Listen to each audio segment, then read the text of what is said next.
नमस्कार दोस्तों, आज हमारा जो लेक्चर है वो क्लास 10th का सेकंड चैप्टर है। फर्स्ट अपन ने एसिड वो रिएक्शन वाला कर लिया था, केमिकल और इक्वेशन का। जो अपना लेक्चर है वो है एसिड, बेस और साल्ट। तो सबसे पहले अपन जानेंगे एसिड के क्या होता है और एसिड की प्रॉपर्टीज के बारे में। तो सबसे पहले मैं प्रॉपर्टीज बताने से पहले एसिड के बारे में बता देता हूँ। तो चलिए बता दो एसिड क्या होता है, जो कि H+ आयंस करते हैं। तो चलिए इसकी प्रॉपर्टीज देखते हैं। सबसे इजीली अपने को पता है, शोर टेस्ट के अंदर होते हैं। ये क्या करते हैं, चेंज द कलर कर देते हैं किसका, ब्लू, उसको ब्लू को किसमें, रेड के अंदर चेंज कर देते हैं, लिथमस। ये प्रैक्टिकली ये कर सकते हैं अपन लैब के अंदर, लिथमस पेपर होता है उससे वो करके अपन कर सकते हैं। ठीक है। एक जो होता है वो होता है अपना एसिड, जो होता है वाटर सोल्यूबल होता है। ये वाटर सोल्यूबल का मतलब क्या होता है, वाटर के अंदर सोल्यूबल है। ठीक है। और एसिड का सॉल्यूशन जो होता है उसका पीएच कितना होता है, 7 से कम, लेसर देन 7। अभी पीएच क्या होता है ये अपन आगे पढ़ेंगे। तो ये तो प्रॉपर्टीज की बात हो गई थी। आई होप आपको समझ में आ गई होगी प्रॉपर्टीज। जल्दी जल्दी से वापस बताऊँ, शोर इन टेस्ट, चेंज कलर वाला। ठीक है। अब इसके अपन कुछ केमिकल प्रॉपर्टीज भी देखते हैं कौन कौन सी होती है। तो चलिए फर्स्ट स्टार्ट करते हैं केमिकल प्रॉपर्टीज के बारे में। तो देखिए एसिड क्या होता है, चेंज कर देता है कलर, जैसे मैंने बताया लिथमस को कौन सा कर देता है, ब्लू से रेड के अंदर। ठीक है। सेकंड जो है वो है कि ये क्या करता है, कन्वर्ट द कलर ऑफ, क्या होता है कि मिथाइलिन अपना एक ऑरेंज होता है। ठीक है। फिनोफेथलिन के बारे में सुना होगा, आप जानते हो, लैब के अंदर देखा होगा। ठीक है। ऑरेंज कर देता है उसको, किससे, येलो टू पिंक के अंदर। ठीक है। और एसिड पिंक कलर को, फिनाफेथलिन को, पिंक कलर का होता है फिनोफेथलिन, उसके कलर को भी चेंज कर देता है। ठीक है।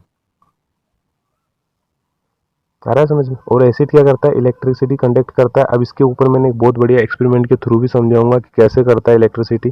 तो ये आप देख लीजिए, प्रॉपर्टीज है सामने लिखी हुई है आपके। ठीक है। तो ये इसकी केमिकल प्रॉपर्टीज है, इनके बारे में अपन डिस्कस करेंगे। फिर एक हाईली करोसिव नेचर होता है, विच मीन्स करेक्ट और रुड, रस्ट मेटल भी हो सकते हैं, क्योंकि झंक लग जाती है बारिश के टाइम पे। तो ठीक है। तो एसिड्स क्या होते हैं, कहीं पे भी एसिड गिरता है तो आप देखना वहाँ पे क्या है, बिल्कुल जम जाता है जैसे रस्ट जैसा। ठीक है। फिर दूसरा पीएच जी क्या करता है, H+ आयन प्रोड्यूस करता है व्हेन मिक्स विथ वाटर के साथ अपन इसको मिक्स कराते हैं। ठीक है। Acid lose their acidity when mix with base. ठीक है। अभी एसिड और बेस की जब मिक्स करते हैं उस टाइम पे भी आगे बढ़ेंगे। तो ये तो प्रॉपर्टीज की बात हो गई। आई होप ये आपको अच्छी तरह समझ में आ गया होगा, यहाँ तक कोई दिक्कत नहीं होनी चाहिए। ठीक है। ये केमिकल प्रॉपर्टीज होगी, इसको देख लेना आप एक बार अच्छी तरीके से। नेक्स्ट चलते हैं अपन टाइप्स ऑफ एसिड। अब एसिड कितने टाइप के होते हैं ये भी अपन पढ़ लेते हैं। तो एक नेचुरली एसिड से होता है, एक नेचुरली एसिड होता है। नेचुरल एसिड कौन से होते हैं, दीज एसिड्स ऑब्टेन बाय, किससे मिलते हैं अपने को, फ्रॉम नेचर, नेचुरल सोर्स से मिलते हैं। ठीक है। आ रहा है समझ में।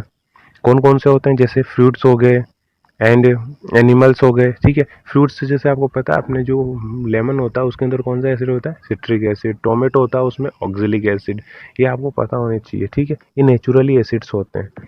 आ रहा है समझ में। ये लैक्टिक एसिड अपने किसमें, दही के अंदर, कर्ड के अंदर होता है। ठीक है। मिनरल एसिड्स कौन कौन से होते हैं, मिनरल्स वो एसिड जो कि मिनरल से मिलते हैं। Acids are from prepared by, किससे, जो कि अपने मिनरल से बनाते हैं। ठीक है। जैसे फॉर एग्जांपल बात की जाए कौन कौन से होते हैं मिनरल एसिड, जैसे हाइड्रोक्लोरिक एसिड की बात करते हैं, HCl। ठीक है। जो कि किससे बनता है, हाइड्रोजन और क्लोरीन से बनता है। सल्फ्रिक एसिड H2SO4 जिसका फॉर्मूला होता है। ठीक है। तो ये सब है। जैसे नाइट्रिक एसिड हो गया NH3, HNO3, माफ कीजिए, सॉरी, HNO3। ऐसे ही बेस के बारे में, ऐसे बेस के लिए बात करते हैं। जैसे एसिड का अपने को समझ में आ गया, ये भी इसकी प्रॉपर्टीज हो गई। बीटा टेस्ट में होता है, चेंज इन कलर होता है। ठीक है।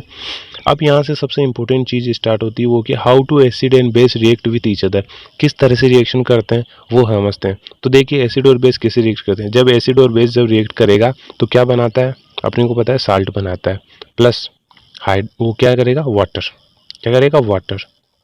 ठीक है। ये हो गया। यहाँ से क्या है, साल्ट की फॉर्मेशन होती है। सबसे पता है अपने को, जब एसिड और बेस रिएक्ट करता है तो एक साल्ट बनाता है। तो आप पूछो कि साल्ट क्या होता है, साल्ट की डेफिनेशन देखिए कि साल्ट क्या होता है, कि आयोनिक कंपाउंड होता है that result from the neutralisation reaction of acid and base. Salt are constitution of positively charge ions known as cation और negatively charge anion, that's called anion जिसे कहते हैं। ठीक है। जानते हो ये चीज़ तो आप। तो क्या इसकी डेफिनेशन से पता हो जाएगा, न्यूट्रलाइजेशन रिएक्शन होती है एसिड और बेस। यहाँ तक हो गया। अब जो अपन करने जा रहे हैं वो उसमें बताएगा अपने को एसिड और बेस के अंदर क्या सिमिलरिटीज है, ठीक है, कॉमन चीज क्या है और क्या नहीं है, क्या कॉमन नहीं है। तो अपन उसके लिए एक प्रैक्टिकली करने जा रहे हैं। प्रैक्टिकल के लिए अपने को क्या क्या चीज चाहिए वो देखिए आप। अपने को सबसे पहले क्या क्या चाहिए वो देखना अपने को। फॉर एग्जाम्पल अपने को क्या लेना है, एक सोल्यूशन लेना है किसका, ग्लूकोज का, एल्कोहल का हो सकता है, उसमें हाइड्रोक्लोरिक एसिड, सल्फ्रिक एसिड ले सकते हैं। ठीक है, उनको क्या करेंगे अपन, फिक्स करेंगे टू नेल्स को cork can place the cork in the 100 metre के बीकर्स। जैसे कि अभी डायग्राम आएगा आपके सामने, तो इस तरह से उसे कनेक्ट और उसको बैटरी के थ्रू कनेक्ट कर देना है। Now pure some dilute solution in beaker and switch off the current, repeat with dilute. जैसे फर्स्ट अगर क्लोरिक एसिड ले रहे हो हाइड्रोक्लोरिक, तो फिर उसके साथ सल्फ्रिक एसिड का करना है। ऐसे अपने को उसको रिएक्ट क्या करना है अपने को, रिपीट करते जाना है। उसके बाद में अपन क्या ऑब्जर्व करते हैं वो बताता हूँ मैं आपको। तो जैसे यहाँ इसमें दिखा हुआ है, तो क्या क्या चाहिए वो आपने देख ही लिया इसके अंदर अपने को, ठीक है। इस तरह से ब्रेकर बना देंगे। फिर क्या आता है, अपने को यहाँ से पूछा है क्या डज द बल्ब ग्लो, क्या बल्ब ग्लो करता है या नहीं करता है, वो चीज़ अपन यहाँ देखते हैं, ठीक है। ठीक है, इस तरह से अपन ने लिया। सबसे पहले अपन एसिड ले रहे हैं। एसिड लेने से अपन ने क्या किया कि एसिड लेने से क्या है, क्या बल्ब जो वो ग्लो करने लग जाएगा एसिड के केस के अंदर। जैसा कि आप अब जो डायग्राम आएगा उसमें देखोगे कि बल्ब कैसे कैसे फिट करना है वो एक्सपेरिमेंटली। आपने एनसीईआरटी के अंदर डायग्राम देखा होगा, वही डायग्राम है डिट्टो, ठीक है। तो क्या होगा उससे अपने को ऑब्जर्व क्या होगा, एसिड के केस के अंदर तो क्या होगा कि एसिड के केस के अंदर अपने को देखने को मिलेगी कि यहाँ बल्ब लगा हुआ, वो क्या है एसिड डालेंगे तब क्या करेगा, ग्लो करने लग जाएगा, ठीक है। बट अगर आप मैंने वही चीज़ अगर ग्लूकोज और एल्कोहल लें तो उसमें कंटेंट जो है बल्ब नहीं करेगा। इससे क्या चीज़ समझ होती है, इससे अपने को ये पता रहता है कि एसिड के अंदर जो होता है वो इलेक्ट्रिसिटी कंडक्ट करता है, ठीक है, क्योंकि आयंस रहते हैं, आयंस से इलेक्ट्रिसिटी कंडक्ट होती है, इसी से होता है। और ग्लूकोज में क्या है वो बेसेस होते हैं, तो बेस से नहीं होता। तो याद रखना, एसिड जो होता है वो इलेक्ट्रिसिटी कंडक्ट करता है, बल्कि बेस जो है इलेक्ट्रिसिटी कंडक्ट नहीं करता है। तो यही चीज़ है, ठीक है। जो दूसरा आता है अपना, व्हेन एसिड और बेस इन वाटर सॉल्यूशन लेते हैं। अब यहाँ सॉल्यूशन एक बार चेंज करते हैं, दो फिर वही करेंगे। अब क्या वाटर के अंदर जब हम एसिड और बेस को मिलाते हैं तब क्या होता है, वो चीज़ के लिए भी एक्सपेरिमेंट कर रहा है। तो चलिए वो वाला भी देख लेते हैं। जैसे अपने को क्या क्या चाहिए वो तो आप इसमें देख सकते हो सीधे से, कि अपने को एक बीकर चाहिए 10 ml का, उसके अंदर अपन वाटर मिक्स करेंगे, ठीक है, ये सब करेंगे। तो इससे अपने को पता चला कि कौन सा एक्सोथर्मिक है, कौन सा एंडोथर्मिक प्रोसेस है। तो इस प्रोसेस के बारे में तो आपने देखा होगा। फॉर एग्जाम्पल अगर आपने किसी भी एक बीकर ले रहे हो, ठीक है, उसमें कुछ ड्रॉप ऑफ कंसनट्रेशन बोल के उसमें आप ऐड कर रहे हो, ठीक है, बीकर में स्लोली स्लोली करना। Touch the base of the beaker, is there change in temperatures, ठीक है। अपने बीकर लिया, उसके अंदर क्या है, वाटर था, वाटर के अंदर अपन क्या डाल रहे हैं, कंसनट्रेशन, फ्यू ड्रॉप ऑफ एच2O, स्वेली बीकर स्लोली, ठीक है, धीरे धीरे डालना है, ऐसा नहीं एकदम डाल तो बर्न हो जाएगा, ठीक है। फिर अपने को नीचे उसकी क्या है, बेस में को टच करना है बीकर को, तो वहाँ अपने को कुछ चेंजेस रहेगा, तो वहाँ क्या एक्सोथर्मिक होगा। एक्सोथर्मिक हो गया, एंडोथर्मिक होगा। यहाँ से अपने से पूछा है कि वो एंडोथर्मिक होगा या फिर एक्सोथर्मिक होगा। तो यहाँ से अगर जब भी अपन वो मिलाते हैं तो अपना कैसे होगा वो, तो जो एसिड में जब अपन वाटर ड्रॉप धीरे धीरे करेंगे तो कैसा होगा, हाईली जो है एक्सोथर्मिक होगा, ठीक है। ऐसा, लेकिन ऐसा नहीं करना है कि वाटर को अपन एडेड कर देंगे कंसंट्रेट एसिड में तो एकदम बॉन्ड हो जाएगा, उल्टा नहीं करना है। क्या करना है अपने को, एसिड को अपन कर सकते हैं लेकिन वाटर को एसिड में नहीं कर सकते। आ रहा है, ये सिंबल दिख रहा है कि जल सकता है, एनसीईआरटी बुक में हमने देखा होगा, वार्निंग का डिस्प्ले करता है कि इस तरह से नहीं करना है। तो एक्सपेरिमेंटली समझ में आ गया होगा आपको। अब कुछ इंपॉर्टेंट चीज़ आती है कि हाउ स्ट्रॉन्ग एसिड्स और बेस होते हैं, किस टाइप के होते हैं। तो अपने को इस चीज़ से यहाँ से पता चला कि एसिड जो होते हैं दो टाइप के होते हैं, एक स्ट्रॉन्ग होते हैं, एक बेस, एक और बेस सॉल्यूशन वाले होते हैं। अब यहाँ से एक चीज़ का याद रखना कि स्ट्रॉन्ग एसिड और बेस सॉल्यूशंस का मतलब क्या होता है, ठीक है। कैसे पता चलेगा अपने को कि एसिड जो है वो स्ट्रॉन्ग है कि ये बेस जो है वो स्ट्रॉन्ग है। तो उसके लिए एक दिया जाता है पीएच स्केल, एक स्केल दिया जाता है जिसको पीएच स्केल कहा जाता है। और वो पीएच स्केल क्या होता है वो देखते हैं अपन। इससे अपन क्या कर सकते हैं, पीएच स्केल से एसिड की अपन समझते हैं कौन सा एसिड ज़्यादा स्ट्रॉन्ग है, कौन सा बेस है, कोई चीज़, ठीक है। तो एक स्केल होता है, तो उसकी डेफिनेशन जैसे आपके सामने है कि मेजरिंग हाइड्रोजन की पावर, ऐसे तो पावर ऑफ हाइड्रोजन कहा जाता है, लेकिन एक देखिए concentration of solution that's called pH scale कहा जाता है। अब कैसा होता है वो भी दिखाता हूँ मैं आपको, देखिए इस पिक को देखिए, उससे आपको समझ में आएगा कि किस तरीके का होता है। जैसे कि आपने स्केल में बताया कि मेजरिंग हाइड्रोजन आयन को और कंसंट्रेशन इन सॉल्यूशंस के अंदर लेते हैं, ठीक है। तो आई होप आपको समझ में आ रहा होगा यहाँ तक।